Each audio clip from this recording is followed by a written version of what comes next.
Already lost my breath. Great start. Hello and welcome. We're live on today's Best of the Best show.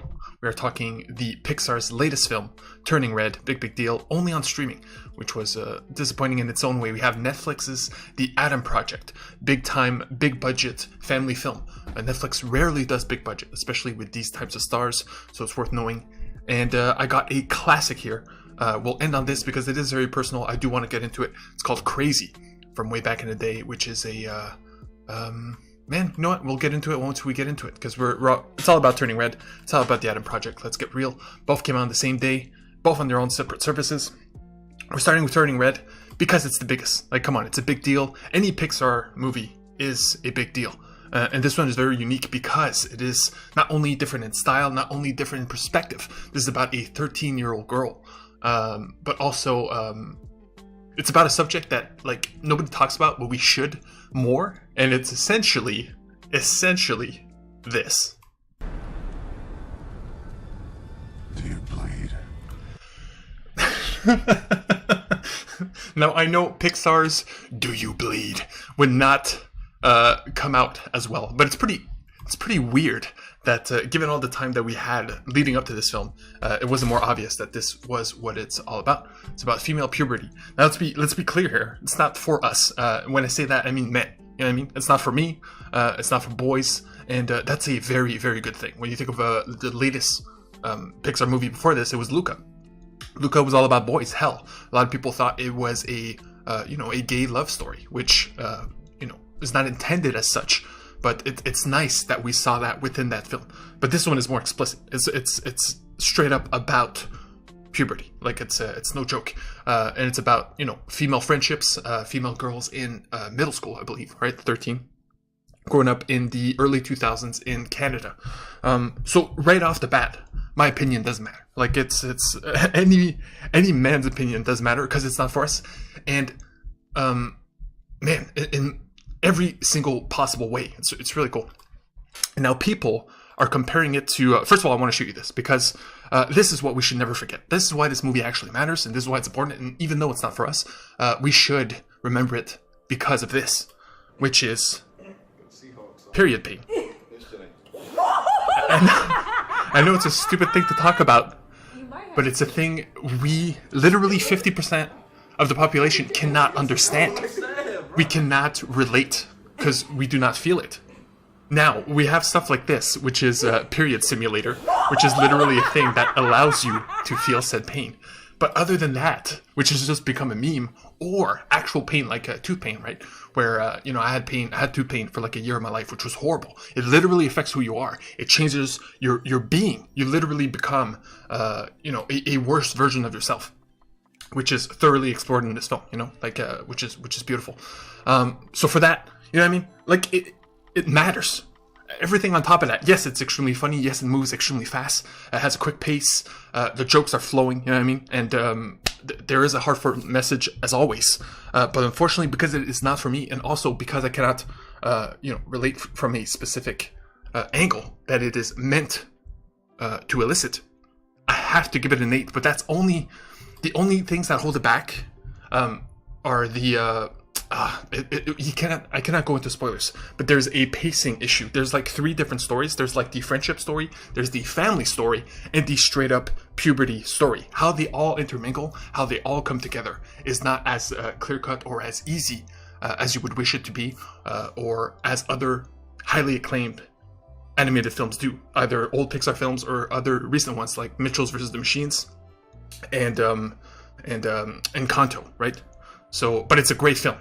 8 is great. It's a great Pixar film. It's just not one of the upper echelon, but nevertheless, it's another winner from that studio. But yeah, I still wanted to make it clear that it's good that we have it. You know what I mean? Like, when we'll look back on Pixar, even like 20 years from now, it will be one of the great ones because it is so unique, because it is so important, and because it's a message that, like, come on now, it should be more out there, it should be more clear, and it helps people like us that could never relate actually understand. And that holds more value than, being a stupid, fun, animated film. But yeah, Turning Red, loved it. Do you bleed? And, okay, the Adam Project is very, Okay, This one is weird. I'll go into this one's more rough. Okay, it's very generic. This is a sci-fi family film with all these stars. Okay, it involves time travel. It involves like futuristic weapons and like flying jets and like crazy futuristic stuff. The problem is that it's very generic in the sense that it feels like a robot made this movie. The stars make it shine by far. As you can see on this poster, you got Ryan Reynolds, Zoe Saldana, Jennifer Garner, and my man Mark Ruffalo.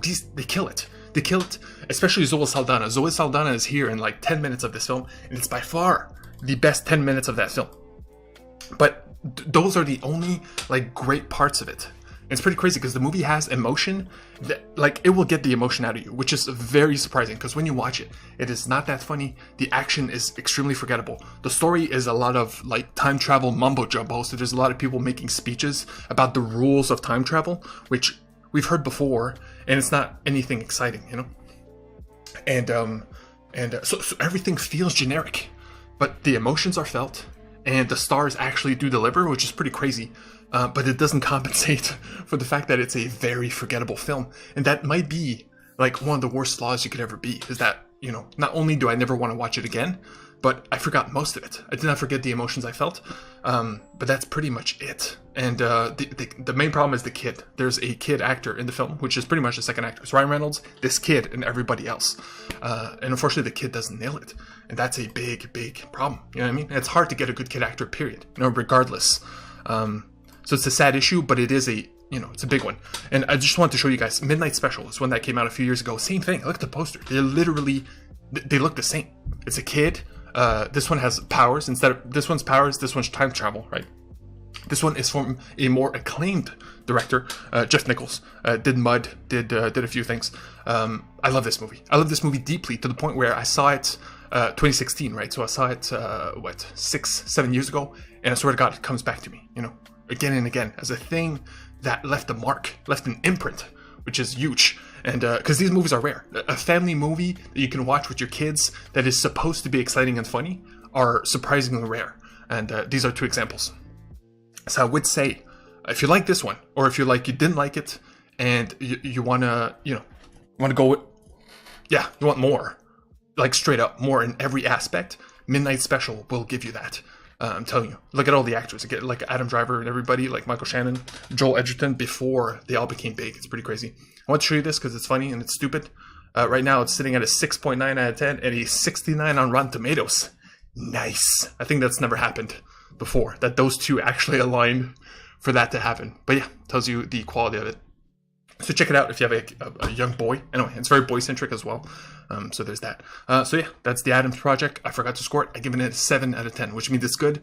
I wanted to give it an 8 just because of the emotions, but I watched it yesterday and I literally forgot most of it. That's huge, man. That's bad. So yeah, and there's no, by the way, I forgot to tell you this. I have main events as always at the end of every show. I put cool things, and there's usually, literally, I believe that there is one single thing in every single film that is worth remembering, which is why I created this channel, Alex Stories, to put that. Every day you get a clip. Every day you get a moment. Every day you get something special that should be remembered. I got like 3 from Turning Red, if not more. I got none from The Adam Project, and I tried. I'm like, is there a cool action scene? Is there a funny joke? Is there like a moment that is special? And there is none, which is, man, that's yeah. But still, it got me crying. You know what I mean? So that's a victory all its own. It's a very unique film in the sense that, you know, it's crazy. Some people hate it, some people love it, and that's your main reason. Crazy. Okay, I want to get into this. This is a small thing. It's an old film, so don't worry. I won't blame you if you don't want to stick around. Crazy is from my neck of the woods. I am Quebecois Canadian, which means I'm French Canadian. Jean-Marc Vallée is French Canadian. There's 2 well-known directors that are French Canadian, Jean-Marc Vallée and Denis Villeneuve, which are 2 of the biggest directors in the business, period. Denis Villeneuve directed Dune, Blade Runner 2049, you name it. He's like Incendie is what put him on the map, and he did Prisoners with Hugh Jackman and Jake Gyllenhaal. Probably my favorite of his, but this is not about him. This is about Jean-Marc Vallée, who did Dallas Buyers Club. Dallas Buyers Club is a legitimate masterpiece. It's one of those films where, I've only seen it once, but looking back, it's like undeniable that this is like high quality stuff. This is like what movies are made for. Not only is it a unique story that is real, but it is a perspective that you absolutely need thoroughly well acted, thoroughly well directed. It's one of those like must-see films, period. Dallas Buyers Club. You're lucky to have one of those. You know what I mean? Any director worth its salt is lucky to have one true masterpiece. It's really hard to achieve. And he did it with this film. But that's not the only thing he did. You know, of course he did Sharp Objects, which is the latest thing he did, which is a TV show with Amy Adams and Patricia Clarkson, very well received. And the other one right before, Big Little Lies, with a bunch of queens, baby. Like, you talk about like a killer cast of queens, it literally doesn't get better than this. Nicole Kidman, Reese Witherspoon, Shailene Woodley, Laura Dern, Zoe Kravitz, Meryl Streep. You gotta be kidding me with this cast. And I only saw the first season, which he directed, and fantastic stuff, 8 out of 10. Point is, the man died. Unfortunately, the man died last year at Christmas. Not only did he die too young, but it was very sudden on Christmas Day, right when COVID came back. You know, it's like a extremely bad timing, and he's one of my idols. So for Denis Villeneuve, the movie that made him actually achieve relevance and be able to make American films with big actors and go to Hollywood was Incendie, which was nominated for Oscar. Same thing happened with Jean-Marc Vallée with this movie. It's called Crazy. So it is a French-Canadian film, but it's the kind of movie that transcends not only its place of origin, not only its language, but also, it should be seen by everybody because it's that good of a film. Now, so I saw it in the theater, 2005, that's almost 20 years ago, you know what I mean? And this is about coming of age as a gay man in the 60s, 70s, with a father who is obviously anti, that. But that was pretty much the culture of the time. You know what I mean? The culture of the time was especially, if you go back 100 years, it was extremely racist. If you go back 50 years, it was extremely homophobic. If you go back 10 years, it was extremely transphobic. You know what I mean? That's how life goes. So you get to see that perspective. And, nowadays, we've seen many gay films, so to speak. Brokeback Mountain, Moonlight, which won Best Picture, etc., where, you know what I mean, it's normal. Yeah, it's nothing crazy. Nor will you watch this movie and be like, whoa, this is changing the game. But man, it's so well made. It has that movie magic where there's some moments where you have no idea how that was done, how that was filmed, and how it was presented, because it feels like magic. It's very hard to achieve. It's the kind of thing that puts you in the upper echelon of filmmakers. So if you've seen, Dallas Buyers Club, you've seen Sharp Objects, maybe Big Little Lies, and you want some more because he's one of the great ones. This is a great film, period. It's a 9 out of 10. You know what I mean? In terms of relative scores today, right? Turning Red, I give an 8. Adam Project is 7. So here you go. You got the levels. So yeah, crazy French Canadian film. That's pretty much it. Let's go to the main event. I had to get that out of my chest because, trust me, when you lose an inspiration, right? And this was a case where it was sudden and it was too young, so it hurts. But suicide hurts more. But point is,